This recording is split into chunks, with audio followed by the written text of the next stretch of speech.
Hello everyone, अस्सलाम वालेकुम। हम कर रहे हैं कलाम सीरीज जिसमें हम पीवाईक्यू को सॉल्व कर रहे हैं, प्रीवियस ईयर क्वेश्चंस। और इस बार जो मेरे पास पीवाईक्यू क्वेश्चन है वो है 2020-21 का जामिया बीएड का 2020-21 का पेपर है। इससे पहले और भी रिसेंट पेपर्स अपलोड हो चुके हैं, उनके पीवाईक्यू अपलोड हो चुके हैं, आप जाके उनको देख सकते हैं जिन बच्चों ने उन्होंने देखा है। और ये जो है 2020-21 का एपिसोड नंबर 1 मतलब लेक्चर नंबर 1 है, ठीक है। क्योंकि मैथ इसमें सबसे पहले पूछी गई थी, लेकिन पूछने का तरीका 2 बार में था। मतलब कि इन्होंने जो क्वेश्चन दिए थे इस सेट में, जो पर्टिकुलर सेट मेरे पास है उसमें 1 से लेके 10 तक 1 to 10 क्वेश्चन जो थे वो भी मैथ के थे। उसके बाद 161 से लेके 170 तक वो क्वेश्चन भी मैथ के थे। 2 टुकड़ों में मैथ पूछी थी उन्होंने, ठीक है। जैसा कि पता है आप लोगों को कि मैथमेटिक्स से 20 क्वेश्चन होते हैं जामिया बीएड में, तो 20 क्वेश्चन में एक बार 1 to 10 पूछे थे, फिर जो है 161 से 170 तक क्वेश्चन पूछे थे। चलिए शुरू करते हैं, पहला क्वेश्चन देखते हैं। If the length of hypotenuse of a right angle triangle, length दी है किसकी? हाइपोटेन्यूज की, वो भी कौन सा ट्राइंगल? Right angle triangle. कितनी? 5 सेंटीमीटर, ठीक है। हाइपोटेन्यूज 5 सेंटीमीटर दिया हुआ, ठीक है। And its area is 6 square centimetre, और उसका एरिया कितना दिया हुआ है? 6 स्क्वायर सेंटीमीटर। ट्राइंगल का एरिया दिया हुआ है 6 स्क्वायर सेंटीमीटर। तो length of the remaining sides are, remaining side जो बाकी बची हुई 2 साइड्स बची, मतलब परपेंडिकुलर और जो बेस बचा उसकी लेंथ बतानी है हमें कितनी होगी, ठीक है। देखते हैं इसे। वैसे मैं आप लोगों को बता दूं फॉर फ्यूचर पर्पस कि जो 3 4 5 अपने आप में एक पाइथागोरियन ट्रिपलेट है। पाइथागोरियन ट्रिपलेट किसे कहते हैं आप लोगों को पता होगा। पाइथागोरियन ट्रिपलेट कहते हैं वो 3 नंबर मिलके जो पाइथागोरस थ्योरम को सेटिस्फाई करें वो पाइथागोरियन ट्रिपलेट हो जाते हैं। तो मैंने जब इस सवाल को देखता हूं, या आप लोग फ्यूचर पर्पस में जब इस सवाल को देखेंगे, जब आप देखेंगे कि लेंथ ऑफ हाइपोटेन्यूज 5 सेंटीमीटर है, तो आपके दिमाग के अंदर सबसे पहले जो पाइथागोरियन ट्रिपलेट हिट होनी चाहिए वो 3 4 5 हिट होनी चाहिए। तो उससे सीधे सीधे मुझे पता चल जाएगा कि 3 और 4 इसका आंसर होगा। लेकिन फॉर नाउ हम इसे सॉल्व कर लेते हैं क्वेश्चन को। इस क्वेश्चन को सॉल्व करते हैं, देखते हैं आंसर आएगा कैसे। एरिया हमें दिया हुआ है 6 सेंटीमीटर। एरिया कितना दिया हुआ है? 6 सेंटीमीटर, ठीक है। एरिया क्या होता है पाइथागोरस राइट एंगल ट्राइंगल का या किसी भी ट्राइंगल का? Half base into height, half base into height. इस क्वेश्चन में बेस तो बेस ही है, लेकिन हाइट जो है वो परपेंडिकुलर है हमारा, तो मैं इसे लिख देता हूं perpendicular into height, perpendicular into base, P into B is equal to 6। तो P इंटू बी कितना हो गया? 6 इंटू 2 कितना हो गया? 12। ये आ गया P इंटू बी कितना आ गया? 12 इंटू 12 सेंटीमीटर स्क्वायर। अब यहां से चेक कर लीजिए आप डायरेक्टली कि कौन कौन से 12 किस किस को सेटिस्फाई कर रहा है ऑप्शन को। 1 इंटू 3, 1 इंटू 3 3 होता है, तो ये ऑप्शन नहीं होगा। 3 इंटू 2 कितना होता है? 6 होता है, तो ये भी नहीं है। 4 इंटू 2 कितना होता है? 8 होता है, तो ये भी नहीं है। 3 इंटू 4 कितना होता है? 12 होता है, जो कि सेटिस्फाई करता है। और मैं आप लोगों को पहले ही बता चुका हूं कि जब पाइथागोरस थ्योरम लगेगी, क्यों लगेगी? क्योंकि ट्रायंगल कैसा है? राइट एंगल ट्रायंगल है, तो पाइथागोरस थ्योरम लगेगी। जब पाइथागोरस थ्योरम लगेगी राइट एंगल ट्रायंगल है, तो पाइथागोरियन ट्रिपलेट में ही साइड्स होंगी। और जब हाइपोटेन्यूज 5 दे दी तो बाकी बची दोनों साइड्स या तो एक 3 होगी एक 4 होगी। अगर बेस 3 है तो परपेंडिकुलर 4 होगा, अगर बेस 4 है तो परपेंडिकुलर 3 होगा। अगले क्वेश्चन पे चलते हैं। इस क्वेश्चन का करेक्ट आंसर हो गया 3 सेंटीमीटर एंड 4 सेंटीमीटर। अगले क्वेश्चन पे चलते हैं। Question number 2, a cone and a cylinder are of the same height. Their radii of the bases are in the ratio of 2:1. The ratio of their volumes is हमें बताना है, हमें दिया हुआ है कि एक कोन है और एक सिलेंडर है, वो दोनों की हाइट सेम है। एक कोन की और एक सिलेंडर की हाइट सेम है। कोन क्या होती है? ये कोन बना दी मैंने, एक सेकंड।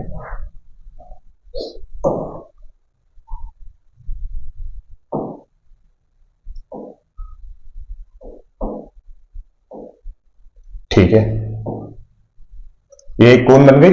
इसकी हाइट भी h है और इसके कंपैरिजन में एक सिलेंडर है। एक सिलेंडर बना लेता हूं,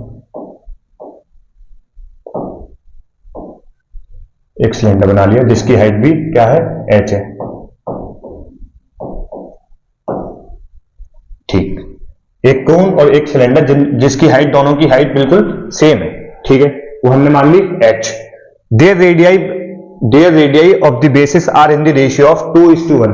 लेकिन उनका जो रेडियस है, बेस का जो रेडियस है उनका, वो रेशियो में क्या रेशियो दिया हुआ है, 2:1। मतलब मैं लिख लेता हूं R of cone divided by R of cylinder, are in the ratio of 2:1, मतलब 2/1। तो अगर मैं रेशियो को x मान लिया जाए, रेशियो भी x,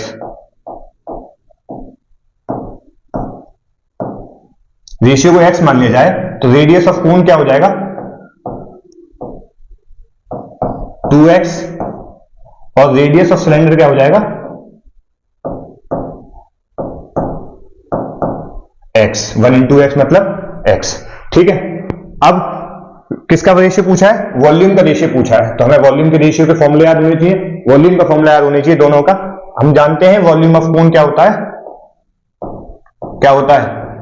1/3 पाई r स्क्वायर h, और वॉल्यूम ऑफ सिलेंडर क्या होता है, 1 पाई r square h, pi r square h, pi r square h।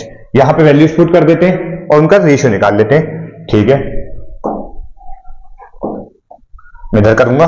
Volume of ratio किससे पूछा है, देयर वॉल्यूम, मतलब कोन इज टू सिलेंडर पूछा है। कोन की वॉल्यूम कितनी है, 1/3 पाई r स्क्वायर, रेडियस कितना है कोन का, 2x, 2x का स्क्वायर इंटू h, जो कि दोनों के लिए सेम है। रेशियो किसके साथ, सिलेंडर के रेशियो के साथ, पाई r स्क्वायर, इसका रेशियो r कितना है सिलेंडर का, x स्क्वायर इंटू h। ठीक है, ये हुआ 1/, पाई से पाई कैंसिल हुआ, s से s कैंसिल हुआ, 1/3, 3 नीचे आ गया, 2 का स्क्वायर 4, और x का स्क्वायर x स्क्वायर, x का square x square, x square से x स्क्वायर कैंसिल हुआ, बचा क्या, 1 into 4 डिवाइडेड बाई 3, जो कि कितना हो गया, 4/3। तो रेशियो क्या हो गया हमारा, 4:3, 4:3 क्या हो गया हमारा रेशियो हो गया। Option number C correct answer हो गया। अगले क्वेश्चन पे चलते हैं, question number 3, 147 multiplied by question mark into 6909, 147 into question mark is equal to 6909। तो आसान क्वेश्चन है, कुछ भी नहीं है इसमें, तो बेसिक क्वेश्चन है बहुत। 147 into question mark divided by 69 is equal to 6909। ठीक है, तो क्वेश्चन मार्क की वैल्यू कितनी हो जाएगी, 6909 डिवाइडेड बाई 147, इसको डिवाइड कर लेंगे तो आंसर आ जाएगा 47। ऑप्शन बी करेक्ट आंसर हो जाएगा। अगले क्वेश्चन पे चलते हैं, 77777 डिवाइडेड बाई 11। तो ये भी बहुत बेसिक क्वेश्चन है, इसमें भी कुछ नहीं है, डिवाइड तो करना है बस ध्यान रखना है कि डिवाइड करने का तरीका क्या होता है, जो बचपन में सीखा था। करके देख लेता हूं एक बार। 11 7 77, फर्स्ट टाइम में तो पूरा जाएगा, लेकिन जब हम दोबारा लिखेंगे इस 7 को उतारेंगे, 7 11 से नहीं जाता, तो जब दोबारा 7 को लेंगे तो उससे पहले एक 0 आ जाएगा, फिर ये 77 7, फिर इस 7 को उतारेंगे, ये नहीं जाएगा तो फिर 0 आएगा एक और आखिर में ये पूरा कंप्लीट चला जाएगा। 11 7 77, तो 70707 आंसर हो जाएगा, 70707। ऑप्शन बी करेक्ट आंसर हो जाएगा। अगले क्वेश्चन पे चलते हैं, क्वेश्चन नंबर 5।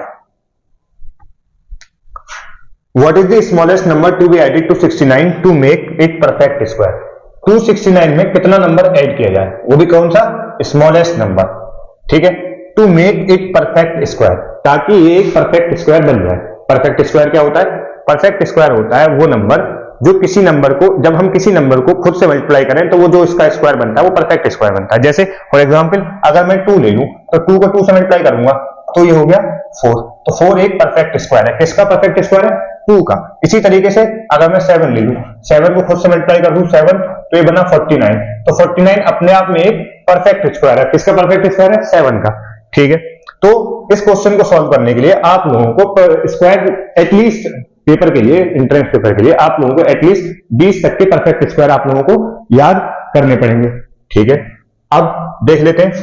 जब मैं देखूंगा मुझे याद है कि 16 का जो स्क्वायर है वो 256 है, 16 का जो स्क्वायर है वो 256 है, और 17 का जो स्क्वायर है वो कितना है 289, कितना है 289।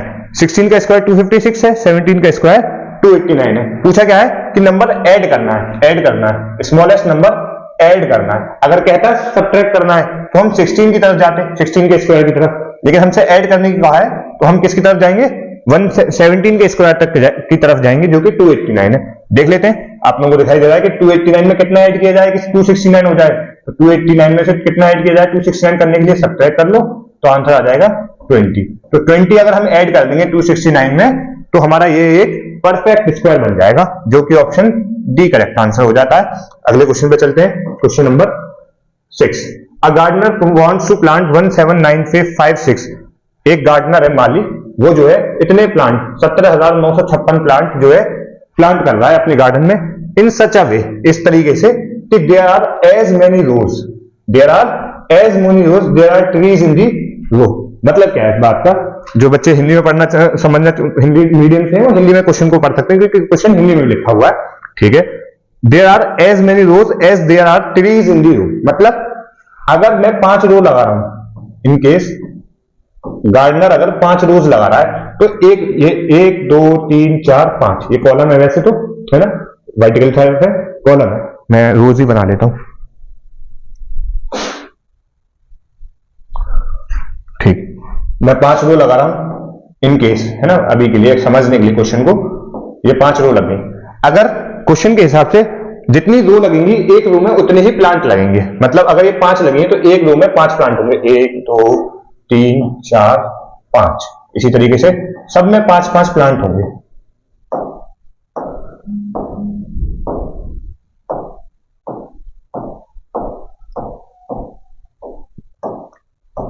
तो ये बनाने का मकसद मेरा सिर्फ इतना है ताकि आपको कंसेप्ट समझा सकूं कि जितने प्लांट जितनी रो लग रहे हैं और उसी रो जितनी रो है उतने ही प्लांट हैं एक रो के अंदर, तो टोटल नंबर जो प्लांट होंगे, टोटल नंबर जो प्लांट होंगे वो क्या हो जाएंगे, जैसे गिनिए कितने हो गए 1 2 3 4 5, 1 2 3 4 5 10, और ये 15 और ये 20 और ये 25, ठीक है 25। 5 रो में अगर 5 ही प्लांट लगा जाए एक रो के अंदर तो 25 बन जाता है। ये होता कैसे है, ये होता है मल्टीप्लीकेशन से। कैसे मल्टीप्लीकेशन, अगर मान लिया जाए कि उस गार्डनर ने x रोज लगाई, कितनी रोज लगाई, x रोज लगाई, और एक रो में x ही प्लांट लगाए तो x इंटू एक्स, ठीक है। जैसे 5 रो लगाई और एक में 5 लगाए तो ये आया कैसे 25 नंबर ऑफ प्लांट्स, कैसा है मल्टीप्लीकेशन से, जितनी रो उतने कॉलम बन गए, उतने ही कॉलम बन गए, 1 2 3 4 और 5, ये 5 कॉलम बन गए इसके अंदर। तो ये नंबर ऑफ प्लांट कितने आ गए 25 आए उसमें, लेकिन यहाँ पे हमारे नंबर ऑफ प्लांट कितने 17,956, तो x इंटू एक्स किसके बराबर होगा 17,956। मैंने मान लिया कि x रोज लगा रहा है वो, तो ये किसके बराबर हो जाएंगी 17,956 के बराबर हो जाएंगी, ठीक है। तो x इंटू एक्स कितना हो गया, X square is equal to 17,956, ठीक है। अब x की वैल्यू निकालनी है हमने क्या करना है, x की वैल्यू निकालनी है, तो कैसे निकालेंगे, स्क्वायर रूट ले लेंगे। स्क्वायर रूट इसका कितना आ जाएगा, आप कैलकुलेट कर लीजिएगा 134, स्क्वायर रूट कितना आएगा इसका 134, ऑप्शन डी करेक्ट आंसर हो जाएगा। अगले क्वेश्चन पे चलते हैं। अभी हम पीवाईक्यू कर रहे हैं तो मैं बता रहा हूं, जब हम चैप्टर पढ़ेंगे, जब ये बैच लेके आएंगे जब हम, तो उसमें मैं पूरे स्क्वायर रूट को कैलकुलेट कैसे किया जाता है वो मैं तरीका पूरा बताऊंगा। फिलहाल के लिए इसका स्क्वायर रूट 134 आएगा, ठीक है। जब ये बैच आएगा हमारा कलाम बैच तो मैं बताऊंगा उसमें पूरा कि ये सॉल्व कैसे होगा, 17,956 का स्क्वायर रूट कैसे निकालते हैं, किसी भी नंबर का स्क्वायर रूट कैसे निकालते हैं। तो ये कलाम बैच कब आएगा, जब ये सीरीज कंप्लीट हो जाएगी हमारी, तो हम इस कलाम सीरीज के बाद कलाम बैच लेके आएंगे जिसमें हम जामिया बीएड को कवर करेंगे। अगले क्वेश्चन पे चलते हैं, question number 7। What is the equivalent discount on a sale of any product? What is the equivalent discount? What is the equivalent discount on a sale of any product? ठीक है, with two consecutive discounts of 25% followed by 20%. सवाल क्या है कि एक discount है cell में, discount कैसे है कि पहले 25% का जो उसकी एमआरपी होगी उसमें 25% का डिस्काउंट, फिर जितने रुपए बनेंगे डिस्काउंट करने के बाद जितने रुपए बनेंगे फिर उन रुपए में फिर से 20% का डिस्काउंट, उन पे फिर से 20% का डिस्काउंट होगा। तो ये बतानी है कि overall discount percent, total discount percent कितना हो गया, वो हमने बताना है। ठीक है, देख लेते हैं कितना हुआ। ये हो जाएगा, ठीक है। मैंने मान लिया कि एमआरपी उसकी एक्स है, कितना है, एक्स। ठीक है, तो इस पे पहले कितना परसेंट डिस्काउंट मिला, 25%।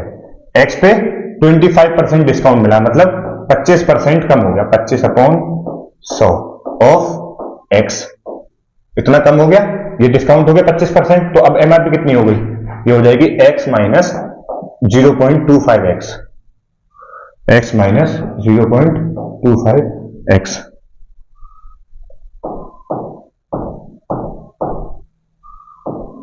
ठीक है, ये हो गया 0.75x।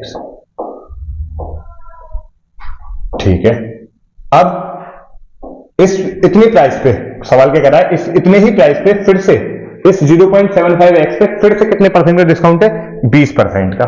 ठीक है, 0.75x माइनस 20/100 है ना। पहले जो है 25% का डिस्काउंट दिया, उस पे जो है फिर से जो है 20% का डिस्काउंट दे दिया।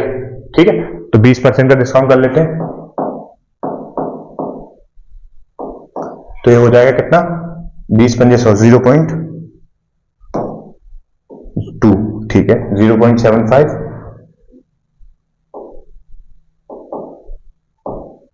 माइनस 0.2 एक्स कॉमन, ये हो जाएगा 0.55। एक सेकेंड, सॉरी,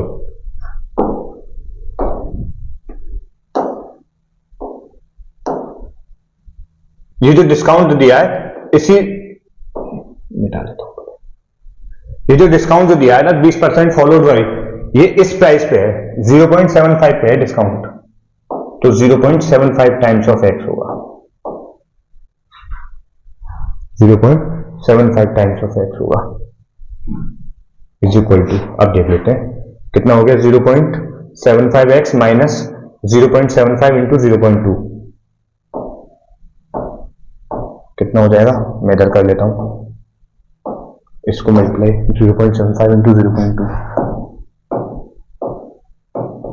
150।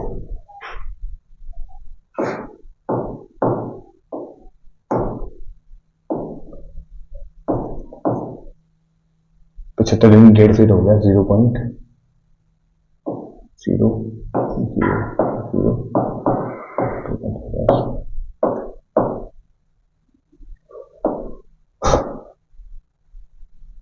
ठीक है, मल्टीप्लिकेशन 0.00000510, पीछे से 4 के बाद 1 2 3 4, 0.15। ठीक है, 0.15x। ओके, जब 0.75 में से 0.15 माइनस किया, कितना बच गया, 75 में से 15 जाएंगे, कितने जाएंगे, बचेंगे 60, 0.6x। ठीक है, तो अब उसकी ओरिजिनल प्राइस कितनी हो गई, 0.6x हो गई। जब पहले 25% का डिस्काउंट लगाया हमने, जब हमने उस पर 25% का डिस्काउंट लगाया तो वो कितना हुआ, 0.75x। फिर इसी प्राइस पे, ओरिजिनल पे नहीं, अब जो बना डिस्काउंटेड के बाद, डिस्काउंट के बाद जो प्राइस बनी उस पे फिर से 20% का डिस्काउंट मिला, तो उस पे जब 20% का डिस्काउंट मिला तो ये कितना हो गया, 0.75 माइनस 0.15। तो जब डिस्काउंट मिलने के बाद, दोनों डिस्काउंट मिलने के बाद प्राइस कितनी हो गई, 0.6x, इतनी प्राइस हो गई। लेकिन पूछा क्या है कि टोटल डिस्काउंट बताना है, इक्विवेलेंट डिस्काउंट बताना है जो दोनों को मिलाने के बाद मिला। तो प्राइस कितनी बची इसकी, 0.6x बची, प्राइस कितना बचा सिर्फ और सिर्फ 0.6x। तो वैल्यू कितनी हो जाएगी, ओरिजिनल प्राइस कितना था, x था, बचा कितना, 0.6x। ठीक है, डिवाइडेड बाय परसेंटेज में निकालना है, तो x ओरिजिनल प्राइस इंटू 100, तो x माइनस 0.6x कितना हो गया, 0.4x divided by x into 100, तो ये हो जाएगा x से x कैंसिल, 0.4 इंटू 100 हो जाएगा 40%। तो इक्विवेलेंट डिस्काउंट कितने परसेंट का हो गया, ये 40% का। ठीक है, अगले क्वेश्चन पे चलते हैं, question number 10। Two whole numbers whose sum is 64 cannot be in the ratio. Option दे रखे, दो होल नंबर है, दो क्या है, होल नंबर है जिनका सम कितना है, 64 है। एग्जाम्पल के लिए a प्लस बी जो है वो कितने हैं, 64 है। तो ये कह रहा है can not be in the ratio, किस रेशियो में नहीं हो सकते, किस रेशियो में नहीं हो सकते। तो ऑप्शन देख लेते हैं, ठीक है। एक 5:3, अगर हम रेशियो माने, अगर हम इसके रेशियो को x, सबके रेशियो को x ही मानूंगा मैं, तो ये नंबर क्या क्या हो जाएंगे, एक हो जाएगा 5x, दूसरा हो जाएगा 3x। तो 5x plus 3x is equal to 64, ठीक है। तो ये हो जाएगा 8x, ठीक है। होल नंबर दिए हुए हैं, होल नंबर दिए हुए हैं, दो होल नंबर, पहले क्या हुआ, होल नंबर मतलब नंबर डेसिमल में नहीं है, तो होल नंबर से तो रेशियो भी जो आएगा वो हमारा होल नंबर ही आएगा, ठीक है ना। 8x इक्वल टू 64, तो x कितना आ गया, 8, तो रेशियो 8 आया है ना। तो ये भी अपने आप में होल नंबर है। तो इसमें जो है, इसमें जो है हम ये 5:3 जो है रेशियो हो सकता है 64 दो नंबर्स का, ठीक है। अगला देखते हैं 7:1, 7:1 कितना हो जाएगा, 7x plus x is equal to 64। तो ये फिर से 8x हो गया इज इक्वल टू 64, तो x की वैल्यू फिर 8 आ गई, ठीक है। ये भी रेशियो हो सकता है, ऑप्शन बी भी रेशियो हो सकता है, ठीक है। ऑप्शन बी भी रेशियो हो सकता है। तीसरा देखते हैं 3:4, यहां 3:4, 3:4, एक नंबर 3x हो जाएगा, दूसरा नंबर 4x हो जाएगा, जो कि कितना हो गया, 64। 3x प्लस 4x कितना हो गया, 7x is equal to 64। x की वैल्यू कितनी आ गई, 64 डिवाइडेड बाई 7, जो कि नहीं हो सकता। क्यों नहीं हो सकता, क्योंकि ये जो है 9 पॉइंट समथिंग जा रहा है, ठीक है, 9.174, ठीक है। तो ये x की वैल्यू कितनी आ रही है, 9.14। इसका मतलब ये रेशियो में नहीं हो सकता, ठीक है, ये रेशियो में नहीं हो सकता। आखिरी ऑप्शन चेक कर देता हूं, 9:7, 9:7 मतलब 9x plus 7x is equal to 64, 9 और 7 16, 16x इज इक्वल टू 64। तो x की वैल्यू यहां से कितनी आ जाएगी, 4, फिर से होल नंबर। तो बस यही है एक जो ऑप्शन सी है जिसमें होल नंबर नहीं आ रहा, 9.14 आ रहा, यही पूछा कि कौन सा नहीं हो सकता, ठीक है ना। तो ऑप्शन सी जो है ये नहीं हो सकता, तो इसको मैं बता देता हूं कि ये नहीं हो सकता, तो यही करेक्ट आंसर हो जाएगा, ठीक है, ऑप्शन सी 3:4 जो है नहीं हो सकता। आगे होगा समझ में आप लोगों के। अगले क्वेश्चन पे चलते हैं, क्वेश्चन नंबर 9। इफ 12 men और 18 women can do a work in 14 days, 12 men और 18 women can do a work in 14 days, then the number of days that 8 men, then the number of days that 8 men and 16 women will take to do that work, ठीक है। 12 man जब 12 man, ठीक है ना, 12 man किसी काम को कितने दिन में करते हैं, 14 दिन में करते हैं। सवाल समझते हैं पहले। और वही काम 12 नहीं 18, वही काम 18 वुमेन भी 14 दिन में करती हैं, 18 वुमेन भी 14 दिन में करती हैं, 14 डेज, ठीक है। तो ये पूछ रहा है कि अगर 8 मैन और 16 वुमेन एक साथ काम करें, 8 मैन और 16 वुमेन एक साथ काम करें तो कितने दिन में वो काम कर पाएंगी, ठीक है। दोनों मिलकर कितने दिन में काम, कितना दिन लगेगा, 8 मैन को और 16 वुमेन को। तो कैसे करेंगे, पहले एक मैन का देख लेते हैं, एक मैन एक दिन में कितना काम करता है। एक मैन यूनिटरी मेथड से करेंगे, एक मैन एक दिन में कितना काम करता है देखते हैं। एक मैन कितना काम करेगा, 1/14 डेज, एक 12 आदमी को लग रहे हैं तो 12 × 14, एक मैन इज इक्वल टू, एक मैन एक दिन में कितना काम करेगा, 1 मैन कितना काम करेगा, 1/14 × 12 कितने हो गए, 14 × 12 मल्टीप्लिकेशन कर लेते हैं, 14 × 12 हुआ 168, 168, ठीक है। इसी तरीके से एक वुमेन एक दिन में कितना काम करेगी,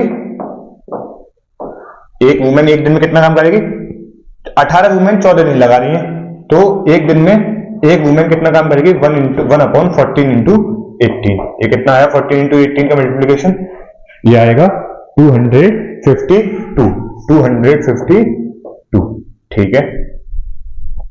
ये एक मैन का आ गया, ये एक वुमेन का आ गया। अब काम साथ में कितने लोगों को करना है? 8 मैन। तो 8 मैन निकाल लूंगा। 8 मैन एक दिन में कितना काम करेंगे? 8 मैन कितना करेंगे? 8 मैन इन 1 डे। ये हमने निकाला एक मैन एक दिन के अंदर इन 1 डे। इसी तरीके से निकाला एक वुमेन इन एक दिन 1 डे। ठीक है, अब 8 मैन कितना काम करेंगे? एक मैन इतना करना है तो 8 कितने करेंगे? 8/168। 8 मल्टीप्लाई हो जाएगा बस सीधे सीधा। ठीक है, और इसी तरीके से 16 वुमेन कितना काम करेंगी एक दिन में? 16 वुमेन कितना काम करेंगे एक दिन में? 16 से मल्टीप्लाई हो जाएगा 16 इंटू 250, 16 इंटू डिवाइडेड बाई 252। तो ये वैल्यू कितनी आ जाएगी? सिंप्लीफाई कर लेता हूं। 8 × 18, 8 × 8, 8 × 16, 8 × 8, 1/21। तो ये वैल्यू आ गई। इसी तरीके से ये कितनी आ जाएगी? 4 × 4 = 16, 4 × 6 = 24, 125, 4 × 3 = 12, 4/63, 4/63। ठीक है ना। अब 8 मैन और 16 वुमेन ये साथ में काम कर रहे हैं मिलके, और देख लेते हैं दोनों जब मिलके काम करेंगे तो एक दिन में कितना काम करेंगे। तो ऐड कर लेंगे बस सीधा सीधा 1/21 प्लस 4/63। एलसीएम लिया 63 एलसीएम आएगा। ठीक है, 63 एलसीएम आ गया। ये हो जाएगा 21 दिया 63, 3 × 3 प्लस 63 का तो एलसीएम 63 यही है, तो ये 4 सीधे सीधे हो जाएगा इज इक्वल टू 7/63। ठीक है, तो 7 × 7, 7 × 9 = 63, तो ये आ जाएगा 1/9। तो ये दोनों मिलकर जब एक दिन में काम करेंगे उतना आया। टोटल दिन कितने लगेंगे इसका रेसिप्रोकल कर दीजिए बस सीधा सीधा। टाइम्स जब हम पढ़ेंगे कलाम के बैच जब शुरू होगा तो उसमें हम देखेंगे कि वर्कआउट टाइम में जब हम फाइनल निकालना चाहते हैं तो हम बस रेसिप्रोकल कर दीजिए इसका, वो हो जाएगा। तो 9/1 दैट इज 9 डेज। कितने टाइम लगेंगे? दोनों साथ में मिलकर काम करेंगे तो 9 दिन में कर देंगे। अगला सवाल, question number 10। 3 years ago the average age of A and B was 18 years। 3 साल पहले A की एज और B की एज का जो एवरेज था वो कितना था? 18 साल पहले 18 था। When she joined them the average becomes 22 years now। ठीक है ना, 3 साल पहले की बात हो रही है, तो A और B का एवरेज कितना था? 18 साल।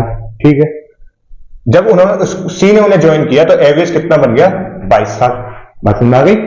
मतलब 3 साल पहले जो A और B का एवरेज था वो 18 साल था, और प्रेजेंट केस में C ने उन्हें ज्वाइन किया तो एवरेज जो कितना हो गया? 12 ईयर्स हो गया। ठीक है, तो मान लेता हूं जो A की जो एज है, A की एज को X माना, B की जो एज है वो Y मानी, और C की जो एज है उसे Z मान लिया। ठीक है, Z मान लिया। क्वेश्चन करते हैं। ये प्रेजेंट एज ली मैंने, ये प्रेजेंट एज मानी है। अज्यूम जो करते हैं हम जब भी एज वाले क्वेश्चन में प्रेजेंट एज को अज्यूम किया जाता है। ठीक है, तो मैंने प्रेजेंट एज मान ली A और B और C की X, Y, Z रिस्पेक्टिवली। अब अकॉर्डिंग टू क्वेश्चन पहली कंडीशन को लिखता हूं 3 years ago, 3 साल पहले। ठीक है, तो 3 साल पहले A की एज कितनी होगी?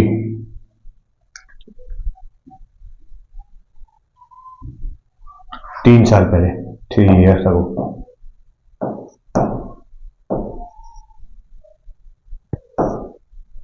A की एज कितनी होगी?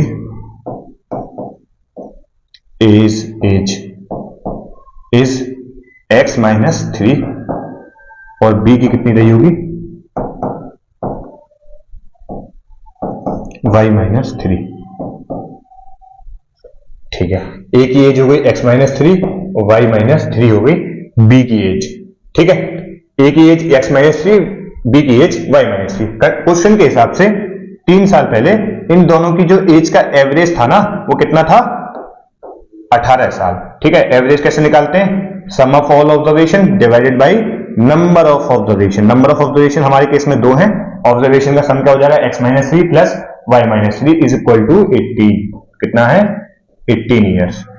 ठीक है, ये 18 उधर गया और ये X - 3 - 6 हो जाएगा। ठीक है ना, X plus Y - 6 is equal to 18 into 2। 18 into 2 कितना हो गया? 36। तो X plus Y is equal to कितना हो जाएगा? 36 प्लस 6 कितना हो जाएगा? 42। ठीक है ना, ये उधर जाएगा तो x प्लस वाई कितना हो गया 42। अब अगली कंडीशन देखते हैं क्या कह रहा है कि अगर C ने उन्हें ज्वाइन किया प्रेजेंट में अब तो एवरेज बढ़ के कितना हो गया 18 से 22 हो गया, ठीक है ना। तो प्रेजेंट में एज कितनी है, प्रेजेंट में एज है एक्स वाई और जेड, तो एक्स वाई जेड के हिसाब से चलेंगे। तो प्रेजेंट में एवरेज निकालने के लिए क्या formula, sum of all the observation x plus y plus z divided by number of observation. अब 3 ऑब्जर्वेशन हो गई और एवरेज किसके बराबर है 22 के बराबर है। एवरेज कितना है 22, ठीक है। यहां से इधर गया x plus y plus z is equal to 22 into 3, 22 into 3। अब x प्लस वाई मुझे पता है क्या है 42 के बराबर है, यहां से पुट कर देंगे value 42 plus z is equal to 66। 22 into 3 कर लिया 66। जेड की एज पूछी है, सी की एज पूछी है, तो 66 माइनस 42 हो जाएगा। 6 में से 2 गए 4, 6 में से 4 गए 2, तो जेड किसके बराबर हो गया 24 ईयर्स के बराबर हो गया। जेड असल में क्या है सी है, जेड किसकी एज है सी की एज है, तो हाउ ओल्ड इज सी, सी ही पूछा है तो सी नाउ, सी की एज कितनी है होगी, क्वेश्चन मिस हो गया, तो सी की एज पूछी है तो 24 साल हो जाएगी, ऑप्शन ए करेक्ट आंसर हो जाएगा। अगले क्वेश्चन पे चलते हैं, क्वेश्चन नंबर 161, ठीक है ना। 1 से 10 तक मैंने आपको बताया था, वीडियो शुरू हुई थी कि 1 से 10 तक थे, अब ये है 161 से शुरू हो रहे हैं दोबारा, ठीक है। तो ये आसान है, फिर से बहुत आसान question. 9501 minus question mark is equal to 3697, ठीक है। तो क्वेश्चन मार्क की वैल्यू निकालनी है हमें क्या निकालना है, क्वेश्चन मार्क की वैल्यू निकालनी है, ठीक है। क्वेश्चन मार्क को उधर भेजते हैं, इसे इधर ले आते हैं। 9501 ये प्लस में होगा तो माइनस में हो जाएगा 3697, और क्वेश्चन मार्क इधर निगेटिव में उधर जाके पॉजिटिव में हो जाएगा। 9501 में से 3697 माइनस कर देते हैं, कितना आ रहा है 5804, 5804, ठीक है। अगर क्वेश्चन मार्क की वैल्यू आ गई, अगले क्वेश्चन पे चलते हैं। आसान था, ये बहुत बेसिक क्वेश्चन था, ठीक है।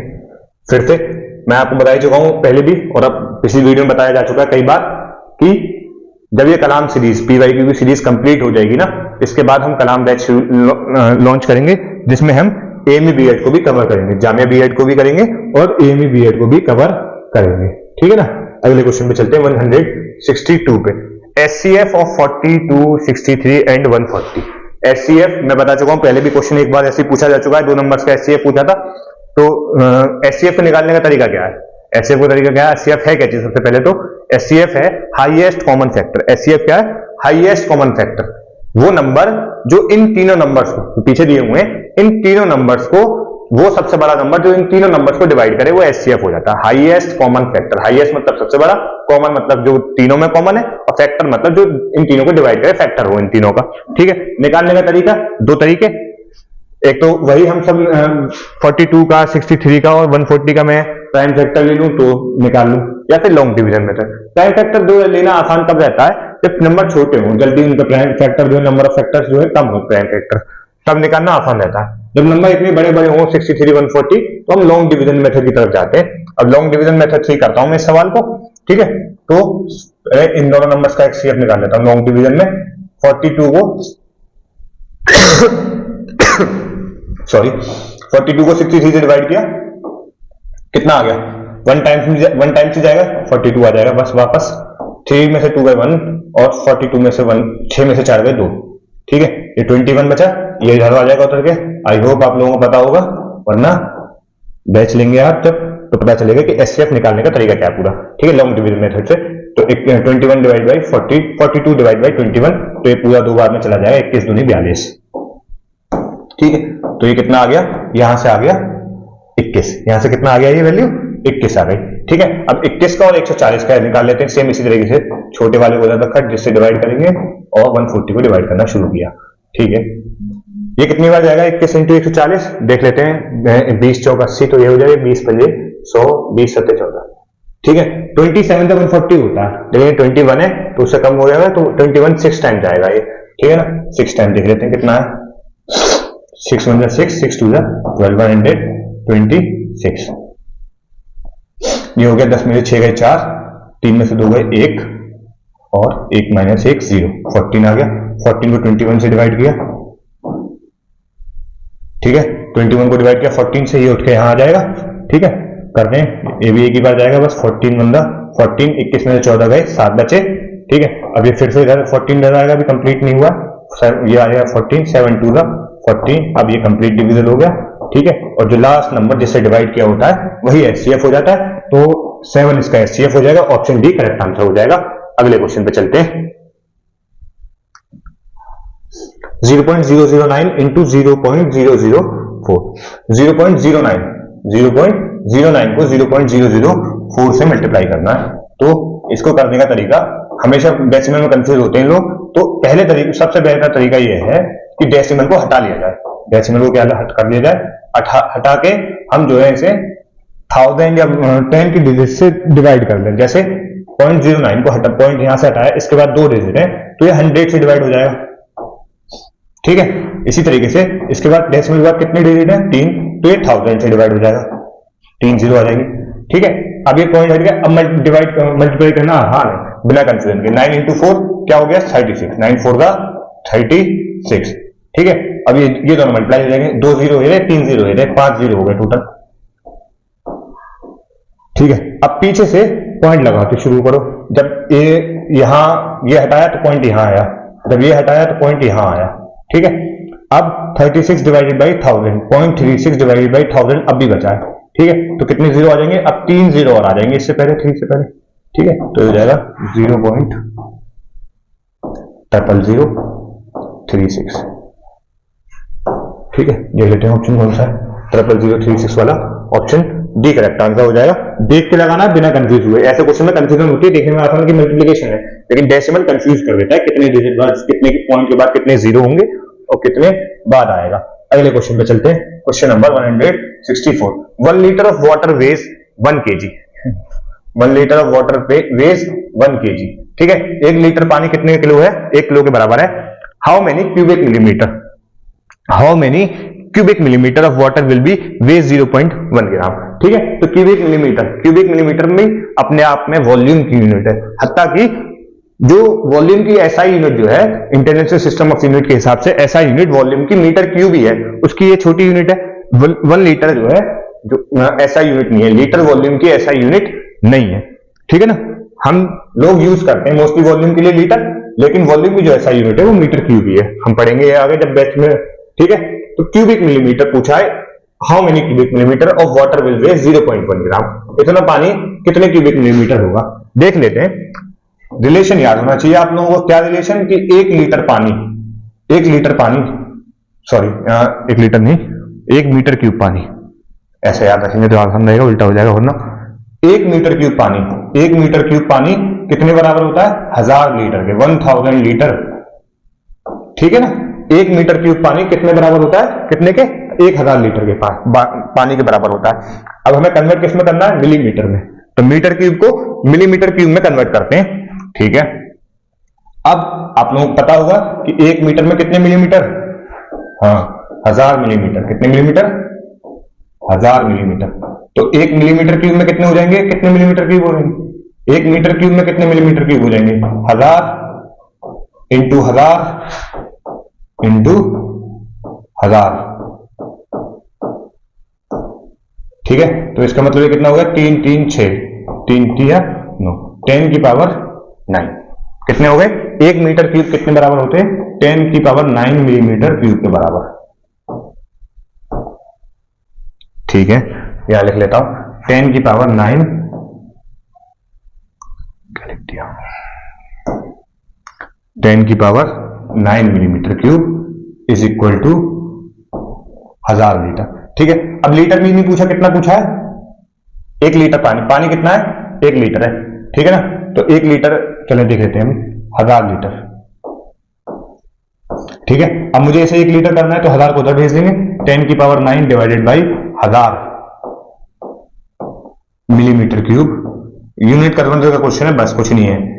किसके बराबर हो जाएगा, 1 लीटर के बराबर होगा, क्योंकि हमने ये तो इधर भेज दिया। ठीक है, ये 10 की पावर 9 है, ये 10 की पावर 3 है, 1000 मतलब 10 की पावर 3, 1000 का मतलब कितना है, 10 की पावर 3, तो कितने बच जाएंगे, 3 माइनस हो जाएगी ऊपर में से, तो 10 की पावर 6। ठीक है, millimetre cube is equal to 1 litre. ठीक है, अब 1 लीटर कितने के बराबर है? 1 किलोग्राम। अब पुट कर दीजिए कि 1 लीटर कितने के बराबर है? 1 किलो के बराबर है। तो 10 की power 6 millimetre cube is equal to 10 की power 1 litre is equal to 1 kilo. 10 की पावर नहीं, 1 किलो के बराबर है सीधे सीधा। ठीक है, 1 किलोग्राम। ठीक है ना। अब ग्राम भी यूनिट जो डेटा दिया हुआ है वो ग्राम में दिया हुआ है, किलोग्राम को ग्राम में कन्वर्ट करने के लिए 1 किलोग्राम में कितने ग्राम? 1000 ग्राम। सिर्फ कुछ नहीं है, यूनिट कन्वर्जन का क्वेश्चन है, मैं पहले बता चुका हूं, बेसिक मैथमेटिक्स है बस। 10 की पावर 6 मिलीमीटर क्यूब, 1 किलो को ग्राम में कन्वर्ट करेंगे तो 1000 ग्राम।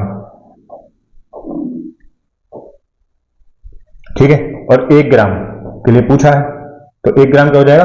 अब ये 1000 फिर से डिवाइड में आएगा 10 की पावर 6 को, और जब 1000 डिवाइड करेगा 10 की पावर 6 को, तो 10 की पावर 6 से 1000 को 10 की पावर 6 को 1000 से डिवाइड करेंगे तो फिर 3 जो पावर कम हो जाएगी, तो 10 की पावर 3 हो जाएगा। मैं डायरेक्टली लिख रहा हूं 10 की पावर 3 मिलीमीटर क्यूब। 10 की पावर 3 मिलीमीटर क्यूब किसके बराबर है? 1 ग्राम के बराबर है। 10 की पावर 3 मिलीमीटर क्यूब का मतलब है 1000 मिलीमीटर क्यूब 1 ग्राम के बराबर है। ठीक है, पूछा कितना है? सिर्फ और सिर्फ 0.1 ग्राम।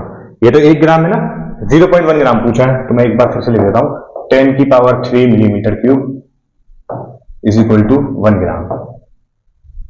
10 की power millimetre 3 millimetre cube is equal to 1 ग्राम।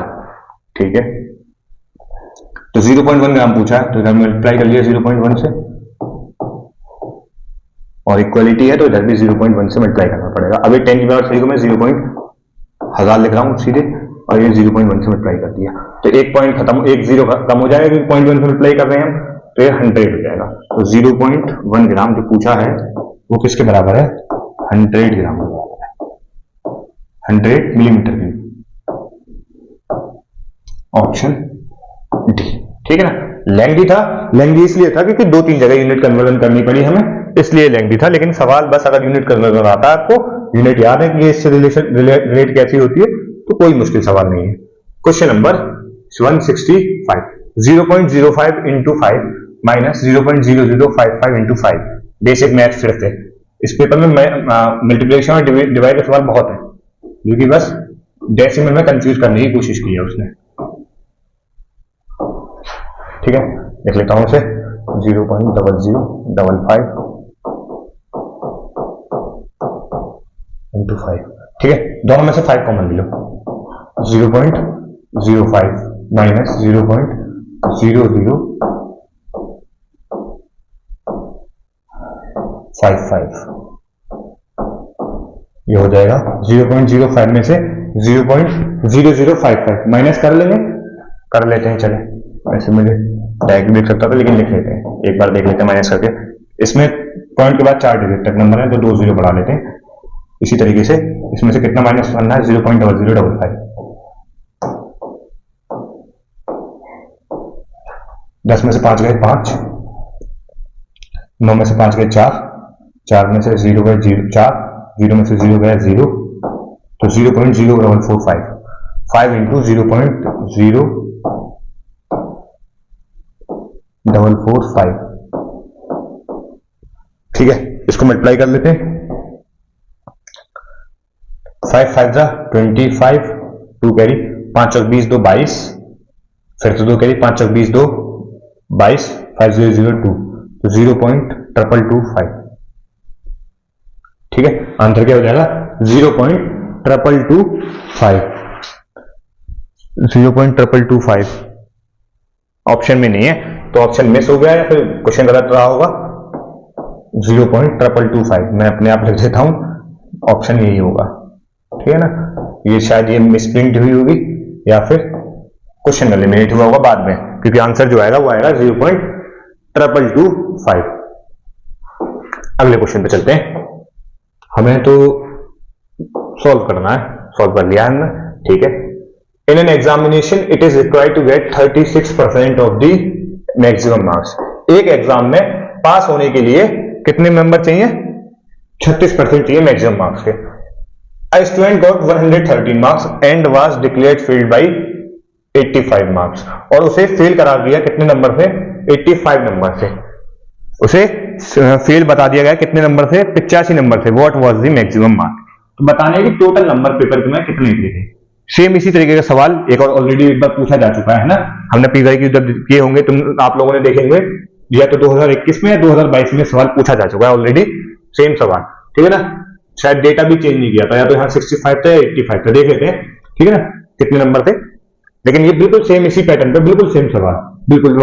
ये भी मुझे याद है कि 36% तो उसने 113।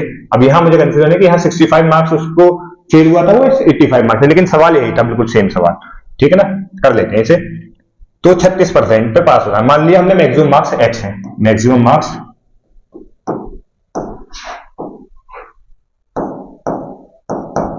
x, मैक्सिमम मार्क्स कितने x है, ठीक है, जिसमें 36% पे पास हो रहा है, ठीक है। 0.36, 36% मतलब 0.36 x पे पास मार्क्स है, ये इतने पास मार्क्स है, इतने पे वो पास हो जाएगा। अब पास उसने कितने नंबर मिले, उसे 113 नंबर मिले, उसे कितने नंबर मिले 113। उसके बाद भी फेल हो गया, कितने नंबर से फेल हुआ 85 नंबर पे। अगर उसके 85 नंबर और होते तो वो पास हो जाता, अगर उसके 85 नंबर और होते तो वो पास हो जाता, मतलब 113 प्लस 85 वो पास हो जाएगा।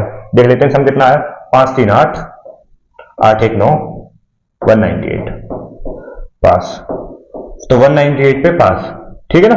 तो 198 नंबर पे वो पास है, ठीक है, 198 नंबर पास है। अभी जो 198 नंबर है कितने परसेंटेज में, 0.36x, मतलब 36% है ये, ठीक है। तो बस इसी को इक्वेट कर देंगे, 0.36x इज इक्वल टू 198, तो x की वैल्यू हो जाएगी 198 डिवाइड बाई 0.36, पॉइंट हटाया मैंने, 100 मल्टीप्लाई हो जाएगा, 9 चौक 36, 9 4 36, 9 दूनी 18, 9 दूनी 18 और 25 चौके 100, 22 इंटू 25, 25 चौके 100, 25, तो हो जाएगा 22 इंटू 25, 22 इंटू 25, यही था सवाल, सेम सवाल था, सेम डेटा के साथ। 25 दूनी 50, 5 कैरी, 25 दूनी 50, 5 55, 550 नंबर ही आ रहे थे उसमें भी, 550 नंबर जो है मैक्सिमम मार्क्स थे। यही सवाल दोबारा पूछा गया था 2021 या 22 में, ठीक है। अगले क्वेश्चन पे चलते हैं। खैर, question number 167, the average age of 30 students in a class, एक क्लास में कितने बच्चे हैं, 30 बच्चे हैं, एवरेज, और 30 बच्चे हैं और उनकी एवरेज जो है 12 साल है। तो average as of group of 5 student, जिनमें से 5 बच्चों की एवरेज एज कितनी है, 10 साल, फिर और 5 बच्चे लिए तो उनकी कितनी है, 14 साल, and that of another group of 5 student is 14 years. तो एवरेज एज बतानी है बचे हुए रिमेनिंग स्टूडेंट्स की, तो 5 की 10 है और 5 की 14 है, तो बच्चे कितने, ये तो 10 बच्चे हुए, बाकी 20 बच्चे और बचे, तो जो, क्योंकि टोटल बच्चे 30 है ना, तो 20 बच्चे और बचे, तो ये 20 बच्चों हैं उनकी जो है एवरेज एज बतानी है, ठीक है, कर लेते हैं। तो एवरेज का फॉर्मूला पीवाईक्यू में कई बार सॉरी, अब तक आप लोगों को पता चल चुका होगा पुरानी वीडियो से कि एवरेज का सवाल हर बार 1 या 2 सवाल एवरेज से जरूर पूछे जा रहे हैं। अच्छा, मतलब फेवरेट टॉपिक है ये एंट्रेंस का, एवरेज से हर बार सवाल पूछे जा रहे हैं। तो एवरेज क्या हो जाएगा, सम ओवर सम ऑफ, कई बार बता चुका हूं, sum of all observation divided by number of observation, ठीक है। तो एवरेज कितना है सारे बच्चों का, 12 साल, ठीक है, यहां में 12 साल, सम कितना आ गया, डिवाइड बाय नंबर कितने 30, तो ये कितना हो जाएगा, सम कितना हो जाएगा, 12 दिया 36, 360 है, कितना आ गया 360। तो 12 बच्चों का सम जो आ गया, सॉरी 12 नहीं, सारे बच्चों का जो एज का जो सम आ गया वो 360 आ गया।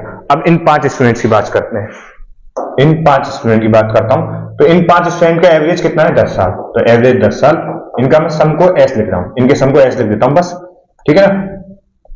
तो कितना है 10 ईयर्स एवरेज, और कितने बच्चे हैं, नंबर ऑफ ऑब्जर्वेशन 5 है, तो ये एस की वैल्यू कितनी आ जाएगी, 5 इंटू 10 जो कि 50 हो गया, ठीक है ना। अब फिर से बाकी बचे हुए 5 बच्चों की बात करता हूं, बाकी बचे हुए 5 बच्चों के एवरेज 14, एवरेज 14, इनके सम को मैं एस डैश लिख देता हूं, ठीक है ना, एस डैश कैसा बन गया एस,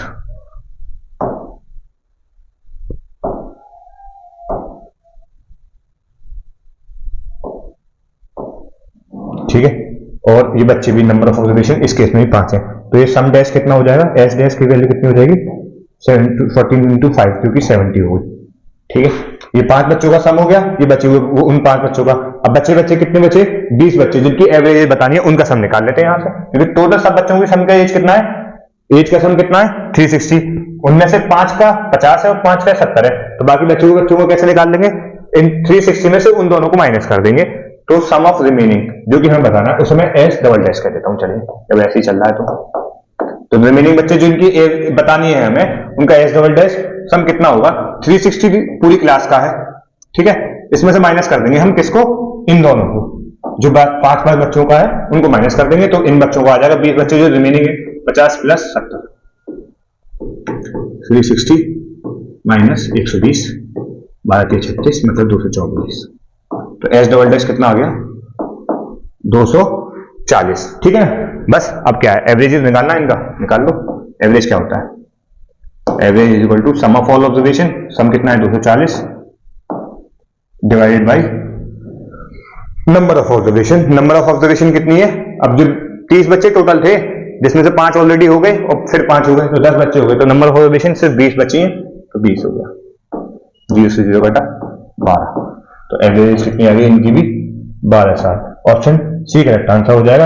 अगले क्वेश्चन पे चलते हैं, question number 168, if radius of circle is reduced by 50%, it's area is reduced by, circle का रेडियस रिड्यूस कर दिया 50% से, मतलब अगर r था तो उसका आधा कर दिया, 50% कम कर दिया मतलब आधा कर दिया, 0.5 r कर दिया, कहो 1/2 r कर दिया, तो एरिया कितना रिड्यूस होगा वो बताना पड़ेगा। तो एरिया क्या होता है, सर्कल का एरिया का फॉर्मूला याद होना चाहिए, पाई r स्क्वायर। ठीक है, अब ये जो ओरिजिनल एरिया हो गया, अब फिर से जो एरिया रिड्यूस करने के बाद आया, मैं स्मॉल ए लिख रहा हूं, पाई r की वैल्यू उसमें आधी कर दी, 50% कम करके मतलब 0.5 r रह गई, बस 0.5 r का स्क्वायर। ठीक है, 0.5 r का स्क्वायर, पाई 0.5 का स्क्वायर कितना हो गया 0.25, डायरेक्ट लिख रहा हूं, 0.5 का स्क्वायर हो गया 0.25 और r का स्क्वायर तो r ही होगा, r स्क्वायर होगा। ठीक है ना, ये एरिया हो गया।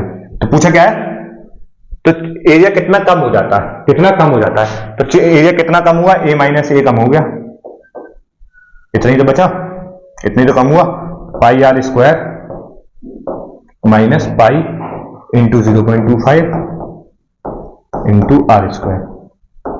ठीक है, इसमें से पाई आर स्क्वायर कॉमन आ गया दोनों में से, यहां बचा 1 और यहां माइनस ये 0.25।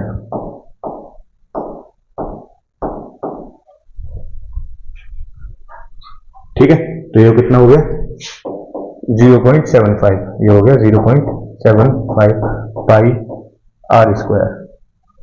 ठीक है, 0.75 पाई आर स्क्वायर इसकी वैल्यू हो गई, इतना एरिया कम हो गया, बचा कितना, इतना बचा, कम कितना हुआ, इतना हो गया, कम हो गया, इसी की परसेंटेज पूछिए, निकाल देते हैं, 0.75 pi r square divided by original area pi r square, percentage निकालनी है तो multiply by 100, pi r square से पाई आर काटा, 75 को हो गया, जब 0.75 को मल्टीप्लाई करेंगे 100 के साथ, तो 75% एरिया, ऑप्शन सी जो है करेक्ट आंसर हो जाएगा।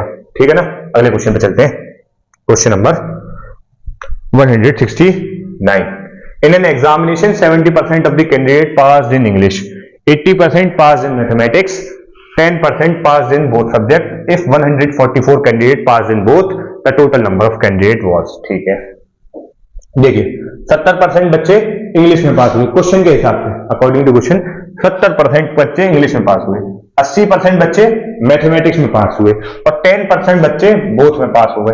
ठीक है, अगर 144 बच्चे ऐसे थे, 144 बच्चे ऐसे थे जो दोनों में पास हुए, 144 बच्चे ऐसे थे जो दोनों में पास हुए, तो हमें बताना है कि टोटल नंबर ऑफ कैंडिडेट। तो इसके हिसाब से, क्वेश्चन के हिसाब से, क्वेश्चन को देखें, ऑप्शन को फिलहाल के लिए भूल जाए। ठीक है, देखता हूं, पहले मैं बता देता हूं आपको सॉल्व करके इसी को, 10% बच्चे पास हुए, तो मतलब 0.1 टाइम्स, 0.1 टाइम हो गया 10%, टोटल बच्चे मैंने x मान लिए, ये दोनों में पास हुए, ये तो करा 10% both pass in both subject, और इनकी वैल्यू भी दे रखी है 144 कैंडिडेट, ये कैसे, कितने बच्चे हैं 144 बच्चे हैं, ये कितने बच्चे हैं 144 ही तो है, 144, तो 0.1x जो है 144 के बराबर है, तो एक्स की वैल्यू कितनी हो जाएगी 144। एक्स क्या है टोटल नंबर ऑफ बच्चे, ठीक है। तो ये सीधे सीधे 1440 हो जाएगा। ये तो ऑप्शन ही नहीं है, ये तो कहीं भी ऑप्शन ही नहीं है। तो एक सवाल जो था पेपर में, ये क्वेश्चन गलत था, क्वेश्चन में पेपर गलत था, सेट में से पेपर एलिमिनेट हुआ था। लेकिन जब बात ये सवाल था तो गलत, ठीक है। लेकिन अगर हम फिर भी इसे सॉल्व करना चाहें तो बस सवाल में टाइपिंग में टाइप करते हुए गलत हुई थी क्वेश्चन में। अगर ये जो सवाल है इसमें अगर पास की जगह फेल कर दिया जाए, पास की जगह क्या कर दिया जाए, फेल कर दिया जाए, तो ये निकल आएगा, तो ये निकल आएगा, ठीक है। तो देखते हैं जब हम पास की जगह फेल करेंगे तो कैसे होगा। चलिए इसको सवाल को कर लेते हैं। अच्छा इसको समझने के लिए फिगर बना लेता हूं। मैंने मान लिया एक रेक्टेंगल में जो है बच्चे जो हैं सारे पास हुए बच्चे हैं, ठीक है। ये जो है रेक्टेंगल के अंदर जो बच्चे हैं ये सारे पास हुए बच्चे हैं, जो कि कितने हैं एक्स है, जो कि कितने हैं एक्स है, ठीक है। इज इक्वल टू, इसमें कुछ बच्चे इंग्लिश में पास हुए हैं, जो कि मैंने मान लिया इंग्लिश के बच्चे ये रहे, ठीक है। और कुछ बच्चे जो है मैथमेटिक्स में पास हुए, कुछ बच्चे मैथमेटिक्स में पास हुए। इंग्लिश वाले कितने हैं 70%, तो ये मान लिया 70 है। सेम इसी तरीके कुछ बच्चे मैथमेटिक्स में पास हुए, वो कितने हैं 80%, ठीक है। और कुछ बच्चे ऐसे भी होंगे जो दोनों में पास हुए, जो मैंने शेड कर दिया, हाईलाइट कर दिया, ये जो बच्चे ऐसे हैं ये जो दोनों में पास हुए, ये बच्चे ऐसे हैं जो दोनों में पास हुए। और जो रिमेनिंग वाले बच्चे हैं, ये जो बच्चे ये जो खाली एरिया जो रह गया वेन डायग्राम का, ये वेन डायग्राम से बना कर रहा हूं मैं सॉल्व, ये जो खाली जो एरिया रह गया वेन डायग्राम का, ये फेल हुए बच्चे हैं, जो कि कितने हैं 144 है ना, हाँ नहीं 144 में 10% है, जो खाली जो बच्चे हैं वो कितने 10% है, ठीक है। अब इसी वेन डायग्राम को मैं सॉल्व करना चाह रहा हूं, इसी वेन डायग्राम जो मैंने बनाया आप लोगों के सामने। तो कैसे सॉल्व होगा देखिए, ये पूरा रेक्टेंगल कितना है एक्स, पूरा रेक्टेंगल एक्स किस किस के बराबर होगा, फेल वाले बच्चे, इंग्लिश वाले बच्चे, मैथ वाले बच्चे, इन सबको ऐड कर लूं, इन सबको ऐड कर लूं हो जाएगा। लेकिन अब तुम देखोगे, आप लोग देखेंगे ये जो हाईलाइट वाला सेक्शन है, ये ऐसे बच्चे हैं जो इंग्लिश में भी पास हुए हैं और मैथ में भी पास हुए हैं, तो इन्हें माइनस करना पड़ेगा। आधी बात समझ में। इसको मैं एक बार और मैग्नीफाई कर लेता हूं, बड़ा करके बनाता हूं मैं इसे आप लोगों की समझने के लिए।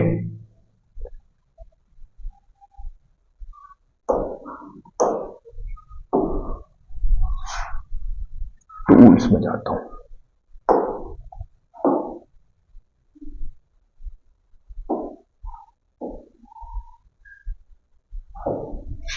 ठीक है। ये मैंने लिया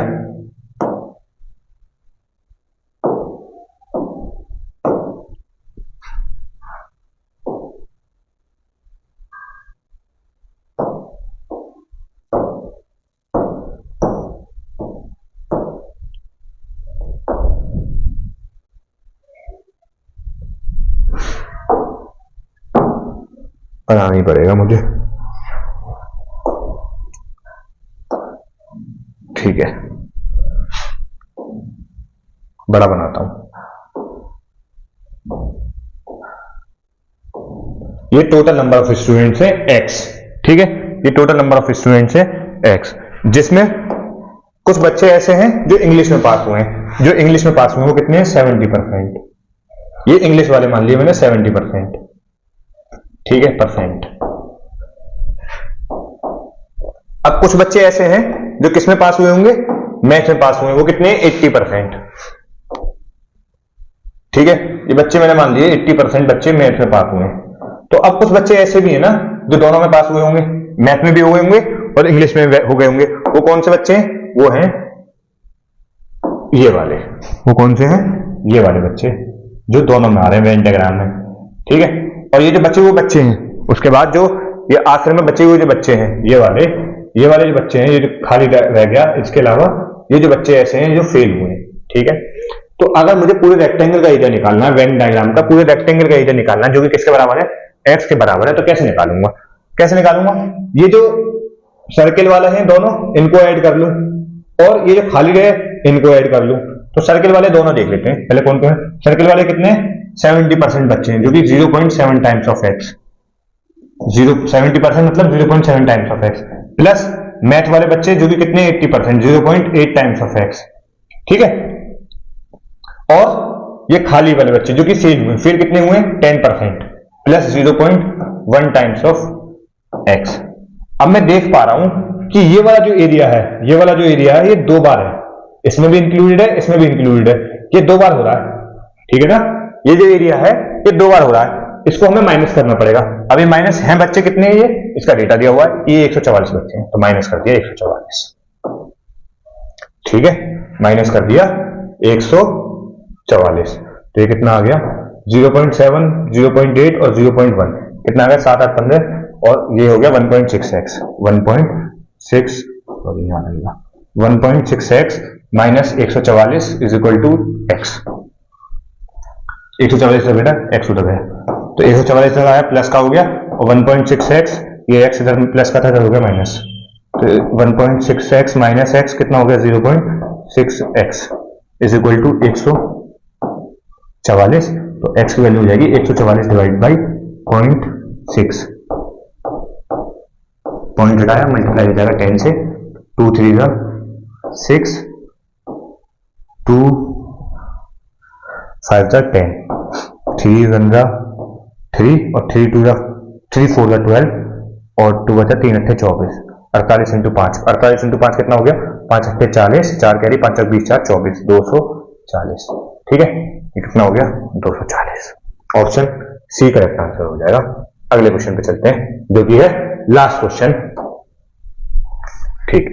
अ मैन बाइज 12 आर्टिकल, कितनी सामान खरीदे उसने 12 सामान खरीदे, कितने रुपए के 12 रुपए के, और उन्हें बेच दिया एक आर्टिकल 1.25 का। एक आर्टिकल कितने रुपए का बेचा 1.25 रुपए का बेचा, तो कितने बताना परसेंटेज कितनी हुई, गेन की परसेंटेज। 12 आर्टिकल निकाल लिख लेता हूं, 12 आर्टिकल कितने रुपए के 12 रुपए के। यूनिटरी मेथड, एक आर्टिकल कितने रुपए का हुआ 12/12 का हो गया, मतलब 1 रुपए का हो गया, है ना। एक आर्टिकल कितने रुपए का हो गया 1 रुपए का हो गया। अब उसने 12 आर्टिकल बेचे, 12 खरीदे तो 12 तो बेचेगा, और लेकिन बेचे कितने रुपए के, एक आर्टिकल बेचा 1.25 का, तो 1.25 से मल्टीप्लाई कर दिया तो कितना हो गया 15 रुपए हो गए। तो उसने कितने रुपए बेचे, कितने 12 रुपए की चीज खरीदी, 12 रुपए की खरीदी 12 आर्टिकल, और 15 रुपए के 12 आर्टिकल बेच दिए, तो उसकी गेन परसेंटेज बतानी है। गेन क्या होता है, gain percentage minus equal to gain जितना हुआ है, और गेन कैसे निकालते हैं, selling price minus cost price. Cost price उसके लिए 12 खरीदे 12 रुपए के, बेचे 15 रुपए के, 15 minus 12 divide by cost price, खरीदने की प्राइस कितनी 12 इंटू 100, ये हो जाएगा गेन परसेंटेज। 15 माइनस 12 3 हो गया, 3/12 इज इक्वल टू 100, और 3 चौक 12 और 4 2500, तो कितने परसेंट कमाया उसने प्रॉफिट 25%, ठीक है, 25% उसने प्रॉफिट कमाया। ऑप्शन भी करेक्ट आंसर हो जाएगा, ठीक है। यहां पे ये सीरीज का ये एपिसोड खत्म होता है, ठीक है। ये जो है अब तक हम इस सीरीज में जामिया के बीए की पीवाईक्यू कर रहे हैं, जो कि हमारी कलाम सीरीज चल रही है। जब ये कलाम सीरीज कंप्लीट हो जाएगी तो हम इसके बाद कलाम बैच लेके आएंगे, तब उससे जुड़ने के लिए। और एपिसोड अगर आप लोगों को पसंद आया है, और कोई भी अगर आप लोगों की क्वेरी है तो आप कमेंट सेक्शन में पूछ सकते हैं, और चैनल को सब्सक्राइब कर लीजिए और बेल नोटिफिकेशन को ऑन कर दीजिए। Thank you, Allah Hafiz.